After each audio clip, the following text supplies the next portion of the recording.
तो ये हमारे पास एक एसी जनरेटर है ये, और ये हमने ले लिया, छोटा ले लो।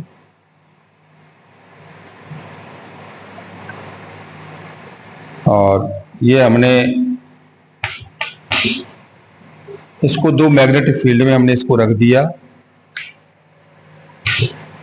और इसको हमने रोटेट कराया ओमेगा से, ये नॉर्थ और ये साउथ में, और ये करंट हमारा कॉइल के साथ फ्लो होता है इस तरह से,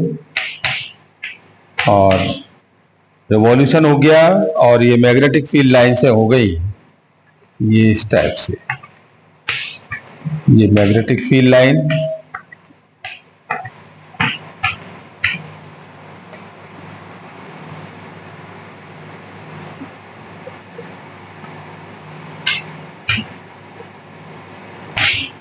ये आर रेजिस्टेंस हमने लगा दिया और यहाँ हमने दो बुश लगा दिए ये इससे, और ये एक इससे कनेक्ट कर दिया, एक इससे, ये R1 और ये R2 से। अब इसको हमने रोटेट कराया तो ये फ्लक्स के लॉ को फॉलो करेगा, तो ये फ्लक्स इज इक्वल टू आपका हो जाएगा BA cos थीटा, और ये थीटा से रोटेट करेगा, थीटा से रोटेट करेगा। जब ये थीटा से रोटेट करेगा तो यही थीटा हमारे पास हो जाएगा ओमेगा टी के साथ, तो phi is equal to value हो जाएगी flux is equal to cos और ये ओमेगा टी के साथ। हमने इसका डिफरेंशियल किया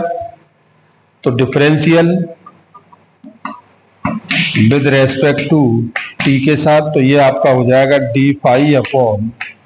D T is equal to B A, और D upon D T cos omega T के साथ,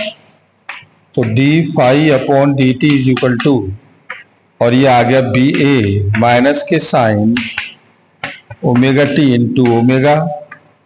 तो D phi upon D T is equal to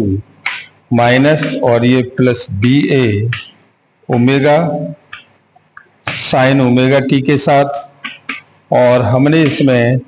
number of revolution ले लिए एन बी ए ओमेगा,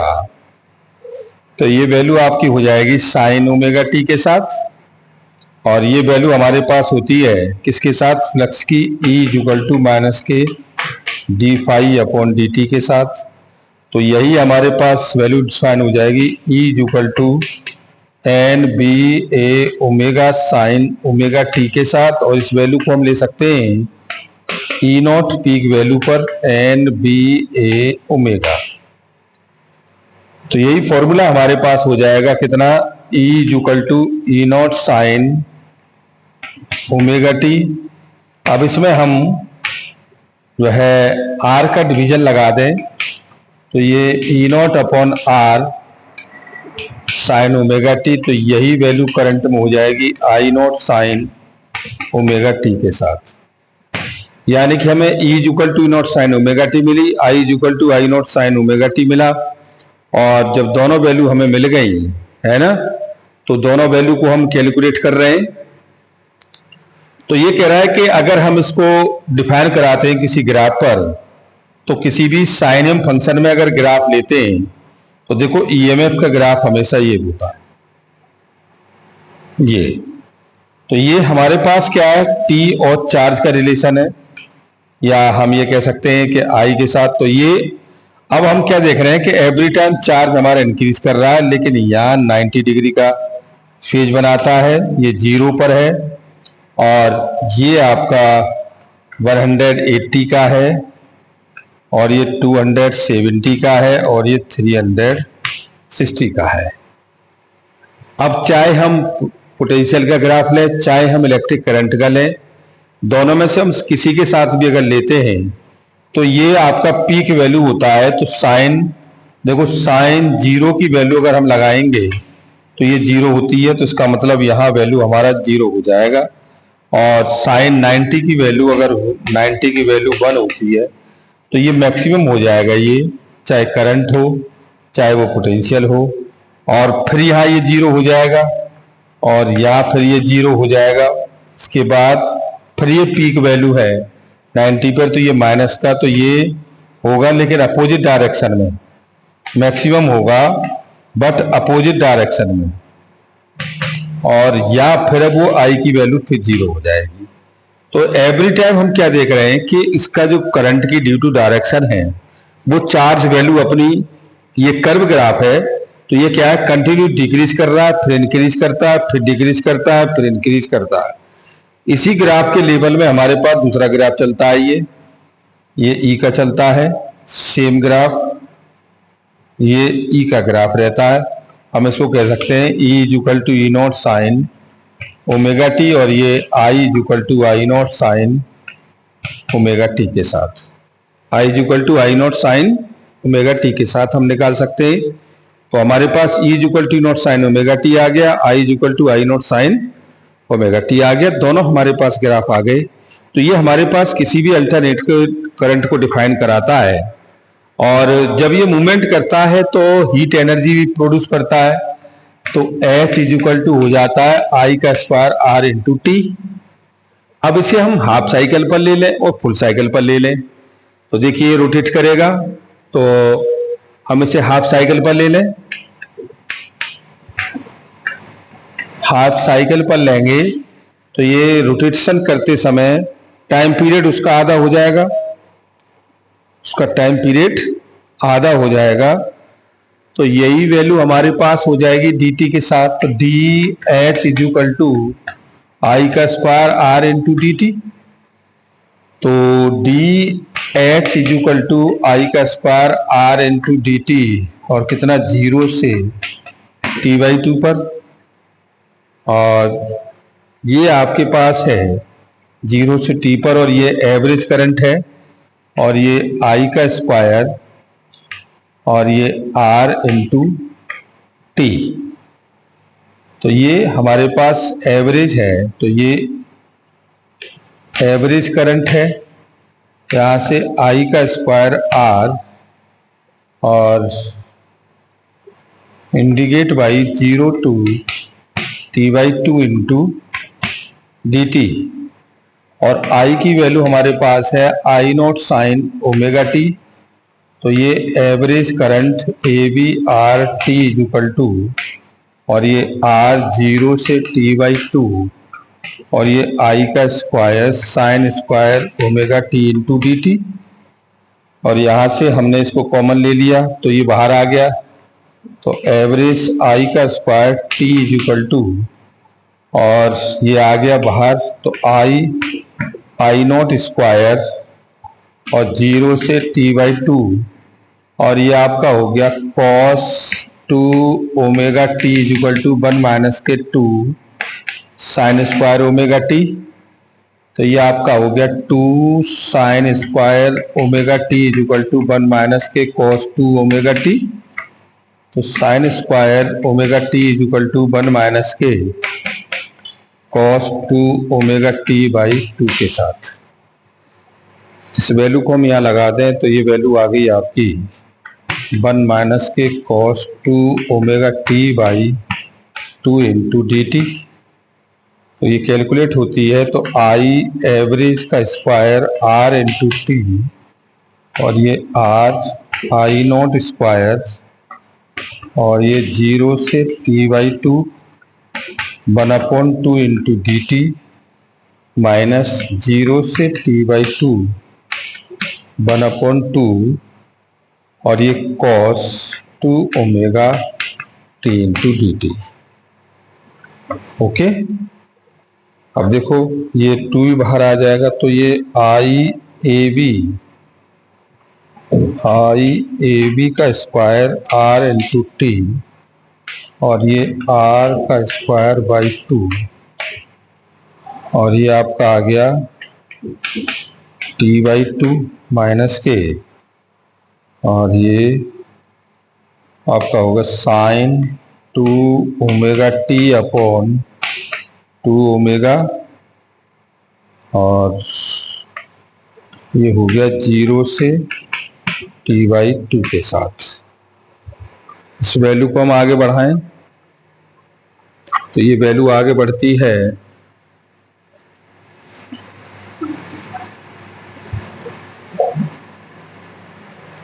तो I average square T is equal to, और ये are आई का स्क्वायर बाई 2, और ये टी बाई 2 माइनस के, और ये आपका हो गया कितना, साइन 2 ओमेगा, तो ये 2 pi upon T into T upon 2 omega, और t की वैल्यू कितनी है,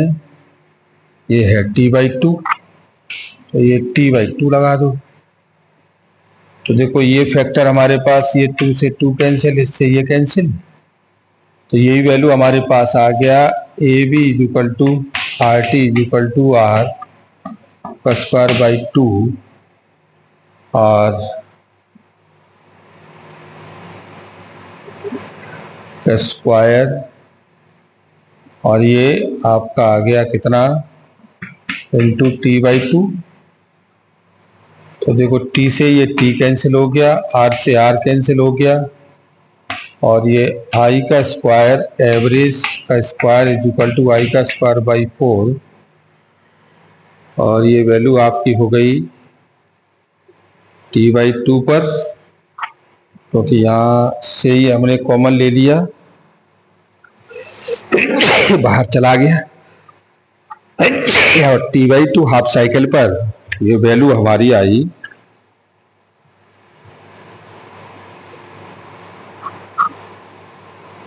t बाई 2 पर, और एवरेज करंट हो गया 2 upon pi I not,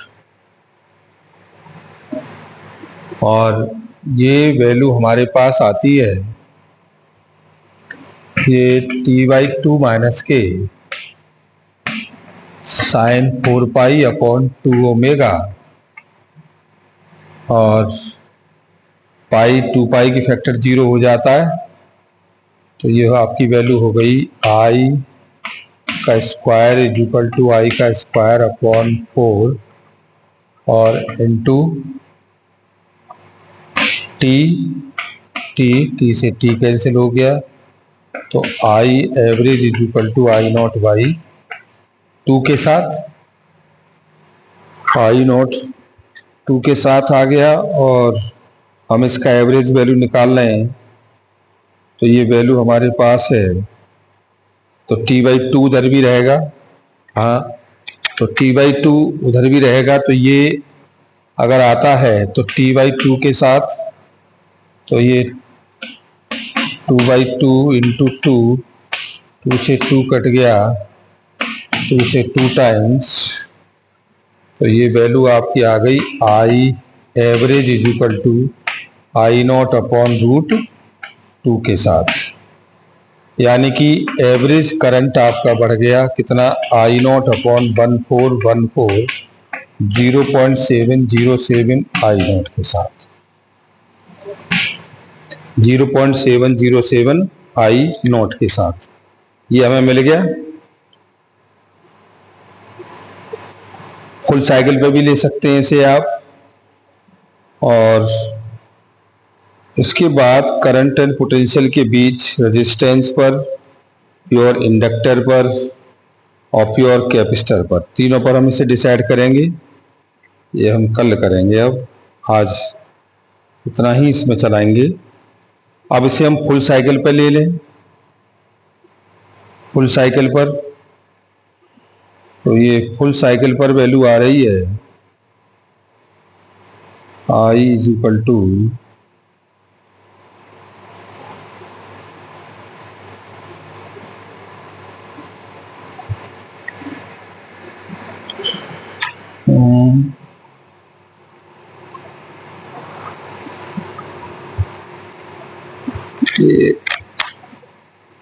full cycle पर है,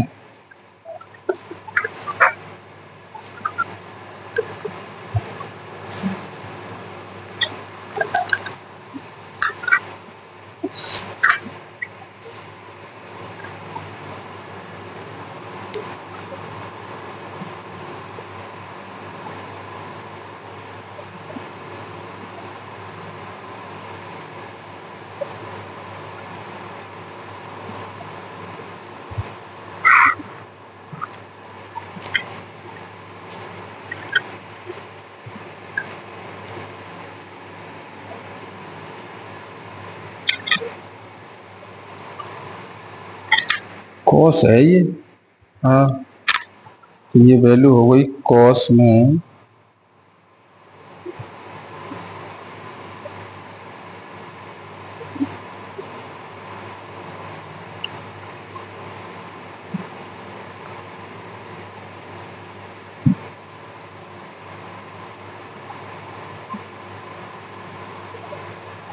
ओहो,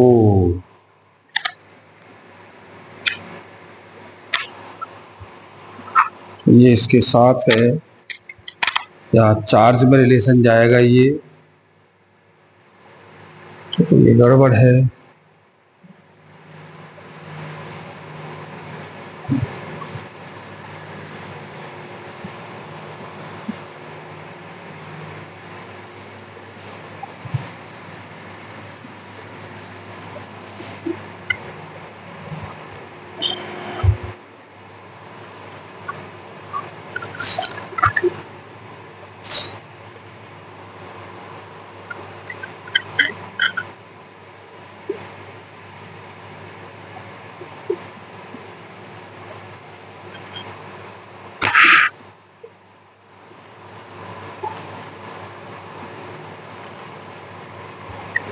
ये हमारे पास है,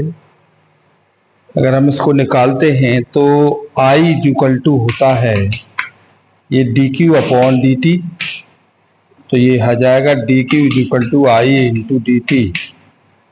और हाफ और फुल साइकिल पर तो indicate D Q equal to, और ये आई इंटू डी टी 0 से t/2 पर, और t/2 पर हो गया I equal to I not sine omega T, तो ये Q average equal to value हो गई 0 से t/2, और ये I not sine omega T, और इसे आप ले सकते हो क्यू एवरेज इक्वल टू, और ये आई नॉट बाहर आ गया, और ये माइनस के cos omega T upon omega आ गया, और 0 से t/2, और इसे आप लगा सकते हैं Q A B equal to I not minus के कॉस ओमेगा टी अपॉन, और ये हो जाएगा कितना 2 पाई अपॉन टी के साथ, और 0 से t/2, इस वैल्यू को हम लगाएं तो ये आई 0 इक्वल टू ये माइनस के कॉस, और ये 2 pi upon T into t/2 into omega minus minus plus cos 0, तो ये वैल्यू आपकी हो गई Q A B equal to I not, और इससे ये कैंसिल, इससे ये कैंसिल, तो ये माइनस के कॉस पाई अपॉन ओमेगा, और ये प्लस 0 वैल्यू 1 होती है, तो ये वैल्यू आपकी हो जाएगी Q A B equal to I not, और ये माइनस के कॉस पाई की वैल्यू होती है 1 अपॉन ओमेगा प्लस 1 के साथ, तो ये वैल्यू आपकी हो जाएगी Q B equal to I B, और इंटू t/2, और माइनस के cos 0, cos 0 की वैल्यू 1,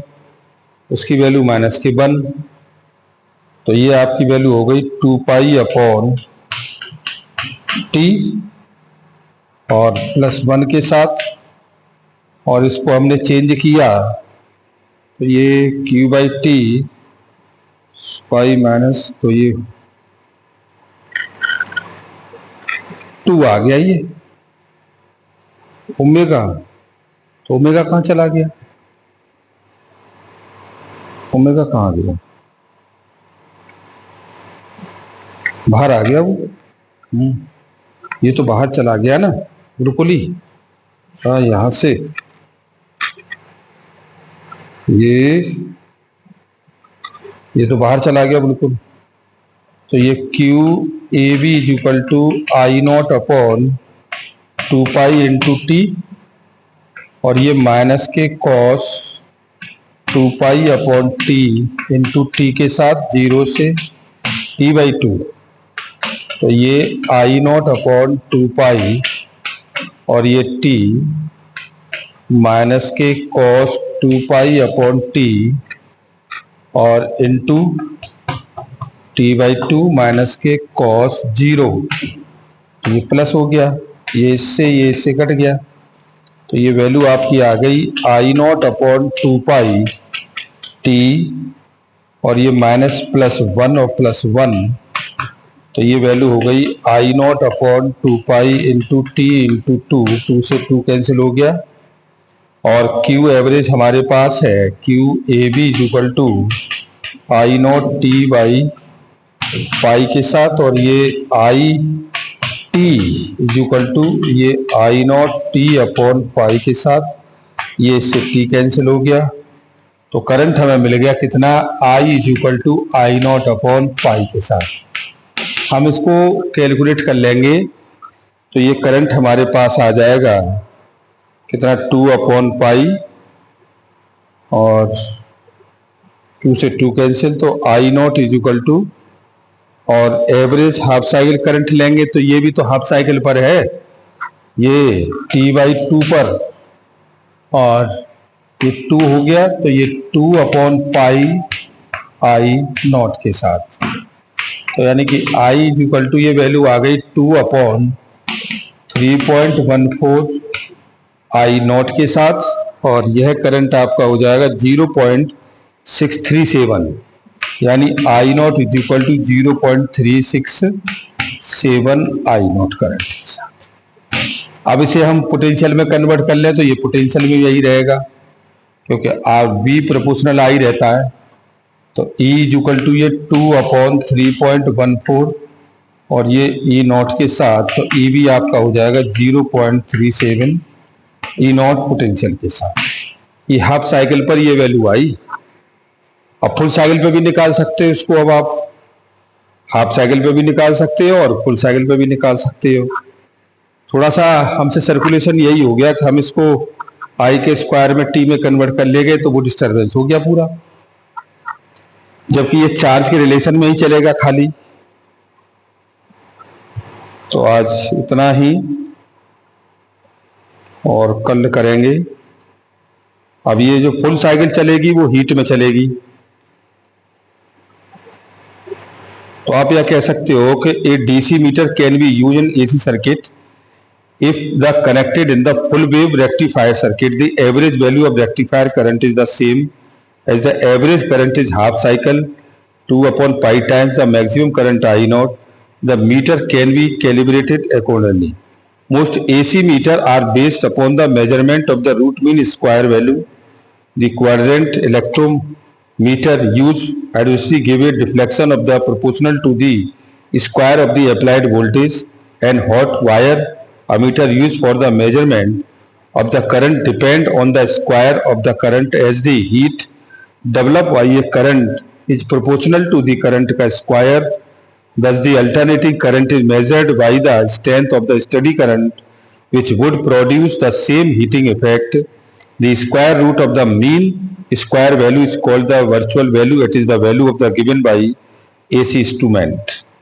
AC instrument तो फुल साइकिल होगा तो एसी हो जाएगा, हाफ साइकिल होगा तो ये डीसी हो जाएगा, और डीसी में हीटिंग इफेक्ट नहीं आता है। और in the value of the average the current is defined so with the average taken over half the period. चाहे हम इसके पोटेंशियल की बात करें चाहे हम इसके करंट की बात करें, तो this is the half time period is the defined is the complete by the DC, तो with the flow of the charge Q equal to I into T के साथ। Thank you very much.